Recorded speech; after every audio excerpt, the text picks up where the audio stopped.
ओम शांति। आदि रतन दीदी मनमोहिनी।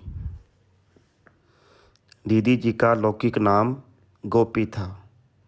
आप एक बहुत नामी ग्रामी धनाढ्य सिंधी परिवार से थी। यज्ञ की स्थापना के समय किसी की परवाह किए बिना अनेक बंधनों को तोड़ते हुए आप अपनी लौकिक माँ कवीन मदर और लौकिक बहन शील के साथ झाटकू रूप से समर्पित हो गई। आप में अनेक विशेषताएं थी। आपका बाबा से अटूट प्यार था। हर पल हर बोल में बाबा बाबा ही निकलता था। आप दिलवाला की सच्ची दिलरुबा थी। दीदी को अव्यक्त नाम मिला मनमोहिनी। दीदी के सानिध्य में जो भी आता, दीदी उसका मन ऐसा मोह लेती थी जो वह बाबा का बन जाता था।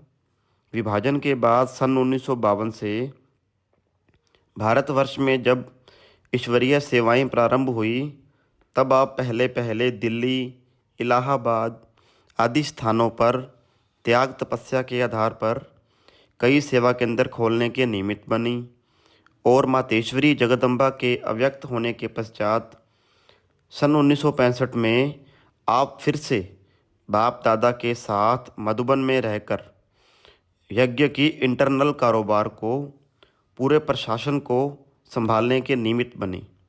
सन 1969 में ब्रह्मा बाबा के अव्यक्त होने के पश्चात दीदी और दादी प्रकाशमणि की जोड़ी ने पूरे यज्ञ को संभाला। दोनों ने मिलकर माता पिता के रूप में देश विदेश के सर्व ब्राह्मण परिवार की निस्वार्थ पालना की और पूरे विश्व में सेवाओं का खूब विस्तार किया। दीदी दादी की जोड़ी को सभी कहते थे, शरीर भल दो हैं, आत्मा एक है। ऐसी एकता का प्रमाण देकर एक दो की राय को सम्मान देते हुए यज्ञ को निर्विघ्न बनाया। आप 28 जुलाई 1983 में अव्यक्त वतनवासी बन एडवांस पार्टी में चली गई। दादी मनोहर इंदिरा जी ने दीदी मनमोहिनी के साथ का अनुभव इस प्रकार सुनाया था। हैदराबाद सिंध में दीदी जी का लौकिक जन्म एक धनी मानी घर में हुआ। दीदी का लौकिक नाम गोपी था। गोपियाँ कृष्ण को प्यारी होती हैं, तो जैसा नाम वैसा ही उनके जीवन में चाहना थी। गोपी के नाम से गोपीपने के संस्कार भी उनमें जागृत हो गए थे। उन्होंने अपने मुख से स्वयं हमें बताया कि मैं श्री कृष्ण की भक्तिन थी और दिल में यही चाहना थी, जैसे गोपियों का जीवन था वैसा मेरा भी हो। परंतु ड्रामा में हर एक बात समय आने पर इमर्ज होती है। आगे है अपनी कमाई से दान करने की लगन।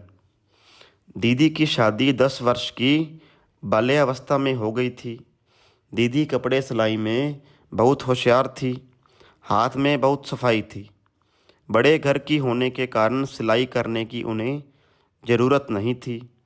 जिसके साथ शादी की वो भी बहुत पैसे वाला था।